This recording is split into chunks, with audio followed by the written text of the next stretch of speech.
कुछ याद दहानी की बातें, और वो सबको पता है Ramzan is a great month और इसके क्या फ़वाइद हैं, इसके क्या वर्चूज़ हैं, लेकिन बहुत ज़रूरी है कि हम इसमें with the right mind set enter हो और पहले से तैयार हो इसके हवाले से।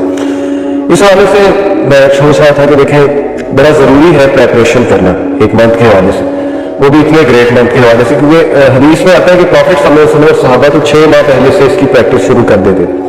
जैसा कि बंदे ने मैराथन रेस में एंटर होना है तो ऐसा नहीं मुमकिन कि वो बगैर किसी रिहर्सल और प्रैक्टिस के मैराथन में दौड़ लगाना शुरू कर दे। 10 मिनट बाद वो थक जाए। शुरू में वो बहुत पैशन के साथ कहेगा मैंने भागना है, मैंने ये करना है, मैंने वो करना है, लेकिन 10 मिनट 15 मिनट बाद जो है तो उसको थकन होगी।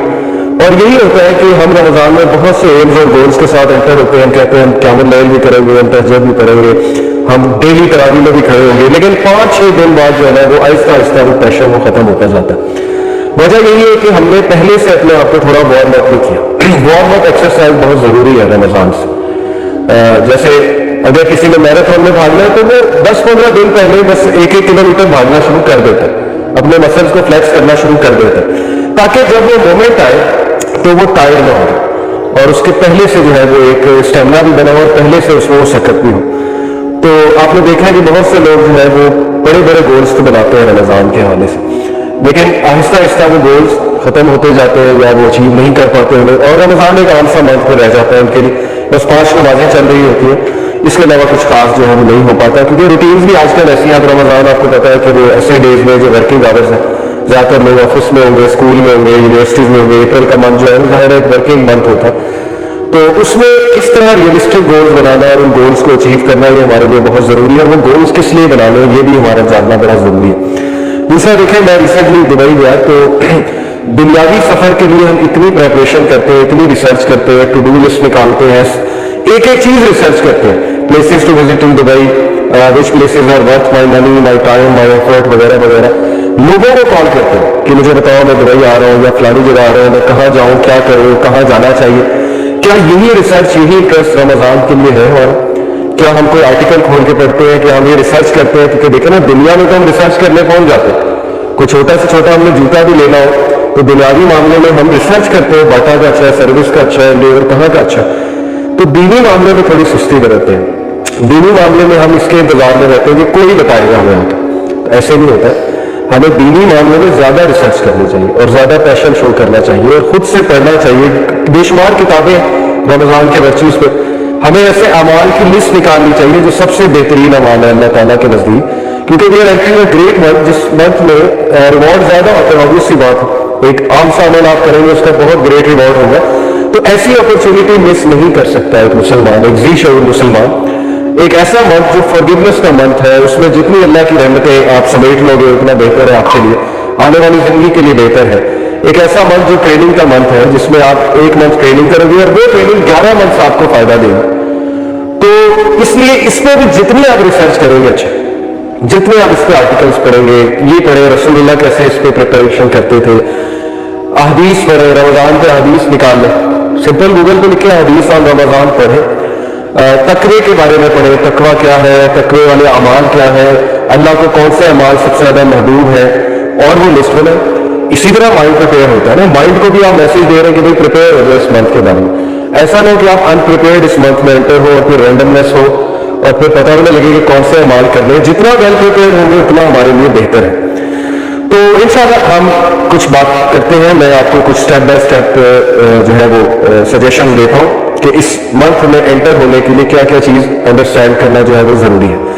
सबसे पहला स्टेप ये है कि you understand the nature of fasting, और उससे मेरी क्या मुराद है। जाहिर है कि जब रोज़ों का जहन में नाम आता है तो पकौड़े, समोसे, रोल्स, ये सारी चीज़ें जहन में आती हैं, जो कि बड़ा मशहूर है हमारे यहाँ। बल्कि लोग माइंड कर जाते हैं अगर उनके सामने पकौड़े ना रखो तो कहते हैं इफ्तारी सही से कराई है अगले ने, तो हेल्दी चीज़ रख दो, माइंड कर जाते हैं। फ्रूट हेल्दी है, खजूरें हेल्दी है, और ज़्यादा ना खिलाओ तो लोग गुस्सा भी हो जाते हैं जब इफ्तारी की जाए। तो एहतमाम बहुत किया जाता है हमारे यहाँ माशाल्लाह सब कॉन्टिनेंट में। रूह अफ़ज़ा मस्ट है, पकौड़े मस्ट है, चकोरियाँ कहें वो ऑयली प्रोडक्ट्स मस्ट है, फिर ये समोसे और रोल्स लोग स्पेशल बनवाते हैं। ठीक है, अल्लाह ताला की हलाल करदा चीज़ें हैं, खाने में कोई हर्ज नहीं है, मना नहीं है, बल्कि खुशी का मौका है, इफ्तारी खुशी से ही करनी चाहिए। बस बात यह है कि somewhere down the line in चीज़ों की वजह से हम असल मकसद से हट जाते हैं और अपने पर बहुत बर्डन ले लेते हैं। خواتین پہ بہت برڈن ہوتا ہے, مردوں کی ڈیمانڈ بہت ہوتی ہے, افطاری میں یہ ہونا چاہیے, سحری میں بھی یہ چیزیں ہونی چاہیے. پھر ہمارے یہاں بونگ کا ہم نہاری سے سحری ہو رہی ہوتی ہے اور پراٹھوں سے, تو اس کے بعد جب ظاہر پیاس ہی لگنی ہے, اس کے بعد نیند آ گئی ہے ٹکا کے, تو وہ بونگ پائے کھا کے جب آپ سو گے تو ٹکا کے سو گے. بٹ ہماری جو یوتھ ہے, چونکہ انہوں نے دیکھا ہی ہے ایڈز میں, اشتہارات میں, ہر جگہ کہ بیکاز جو ویسٹ کا کانسیپٹ ہے نا امپاورمنٹ کا, ویسٹ کا جو کانسیپٹ ہے سکسیس کا, ترقی کا, وہ یہی ہے کہ دونوں جینڈر آپس میں انٹریکٹ کریں, ایک دوسرے کو انڈرسٹینڈ کریں. اس سے یہ ہے کہ کل کو وہ اچھے ہسبینڈ بھی بنیں گے, اچھی وائف بنے گی, مین کو انڈرسٹینڈ کریں گی, مین وومین کو انڈرسٹینڈ کریں گے وغیرہ وغیرہ. اس لیے کہ فیل کہ men and women should mix together. اور ایک اور کنسیپٹ, ایک ازمپشن ہے ہمارے یہاں بھی جو فیمنسٹ کا طبقہ ہے, اس کی ایک ازمپشن ہے کہ جو میل ہے نا, اچھا میل وہ ہے, اچھا ڈگنیفائڈ میل وہ ہے کہ جو عورت کو دیکھ کے جسے کچھ بھی نہ ہو. یہ ان کا کنسیپٹ ہے. انفارچونیٹلی یہ کنسیپٹ بن گیا. جیسے ابھی محمد رضوان جو کرکٹر ہے, وہ ایک فیمیل رپورٹر ہے, سر زینب نام ہے ان کا. تو میں دیکھ رہا تھا اس میں فیس بک پہ ایک پوسٹ شیئر ہوئی تھی کہ وہ اس نے انٹرویو لیا محمد رضوان کا, تو محمد رضوان نے نہیں دیکھا, ایک بھی بار نہیں دیکھا ان کی طرف, آؤٹ آف رسپیکٹ. اسی طرح معین علی نے انٹرویو لیا, معین علی کا انٹرویو لیا ایک فیمیل اینکر میں, مجبوراً دینا پڑ گیا انہیں. تو انہوں نے بھی ایک بار وہ انٹرویو, تو میں نے خود یوٹیوب پر اس کی ویڈیو موجود ہے کہ ایک بار بھی اس نے نہیں دیکھا فیمیل کی طرف, رپورٹر کی طرف. تو یہ ایک پوسٹ پہ آئی ایک فیمنسٹ پاکستانی ان کی طرف سے کہ محمد رضوان ایک بھی بار اسے نہیں دیکھ رہا, یہ ڈس رسپیکٹ ہے, یہ ڈس رسپیکٹ ہے خاتون کی. اور اس کا مطلب یہ ہے کہ آپ لوگوں کے مائنڈ میں وومن کو اتنا سیکشلائز کر دیا گیا کہ آپ لوگ دیکھ بھی نہیں سکتے. یعنی یہ اس کا آرگومنٹ ہے. تو کسی نے نیچے بڑا اچھا جواب دیا تھا کہ بھائی آپ لوگوں کا مسئلہ کیا ہے, دیکھیں تو ہراسمنٹ, نہ دیکھیں تو سیکسسٹ. مطلب کیا ایشو کیا ہے آپ لوگوں کا, کیا what do you want from men. تو بات اصل میں کہ ایک ماڈریٹ ویو کی طرف ہم آتے ہیں کہ اسلام میں گائیڈ لائنس کیوں ڈیفائنڈ ہے, اپوزٹ جینڈر سے کیسے انٹریکٹ کیا جاتا ہے ضرورت پڑنے پہ, اور آخر ہمارا ریلیجن اس میں ہماری کیا رہنمائی فرماتا ہے. سب سے تو پہلے جو نظر آنے کو ہے آج کل, آپ چلے جائیں یونیورسٹیز میں, یہ میل فیمیل فرینڈشپ کا کنسیپٹ بہت پھیل چکا ہے کہ میرا دوست ہے یا یہ میری دوست ہے, ہم دونوں آپس میں دوست ہیں. تو بہت اچھے بچے ہوتے ہیں, میں یہ نہیں کہہ رہا کہ وہ ایون ہے, نہ ہمیں ایسا سوچنا چاہیے, نہ ہمیں ایسا کہنا چاہیے. وہ لڑکیاں بھی اچھے گھرانوں کی ہوتی ہیں اور اچھی ہوتی ہیں. اگر آپ ان سے 5 منٹ بات کریں گے, میں نے کئی اسٹوڈنٹ سے انٹریکٹ کر کے دیکھا ہے یونیورسٹیز میں, تو اچھے گھرانوں کی لڑکیاں, ایسی بات نہیں ہے کہ ہم انہیں ایون کہہ رہے ہیں, لڑکے بھی اچھے گھرانوں سے آئے اور اچھے ان کے اقدار ہیں, ویلیوز ہیں, لیکن اصل میں وہ اس چیز کو ہارملیس سمجھ رہے ہیں, اس چیز کو, اس کانسیپٹ کو, دوستیوں کو, ہائی فائیو کو, اور اتنا زیادہ ان کے لیے چیز نارملائز ہو چکی ہے کہ ناؤ دے تھنک کہ یہ چیز تو چلتی ہے. نارملائز ہونے کی وجہ ایڈز میں دکھایا جا رہا ہے, موویز میں, انڈین موویز تو بڑے عرصے سے پروموٹ کرتی آ رہی ہے اس چیز کو, اور ایڈز بھی پاکستانی ایڈز آپ دیکھ لیں, ہر ایڈ میں انٹرمنگلنگ آف سیکسز ہے. ٹیلی ناٹ کے ایڈز دیکھ لیں, کوئی اور ایڈز دیکھ لیں, تو now they are normalising it. تو انشاءاللہ میں کچھ اس میں بیلنس بھی بتاتا ہوں کہ کرنا کیا چاہیے.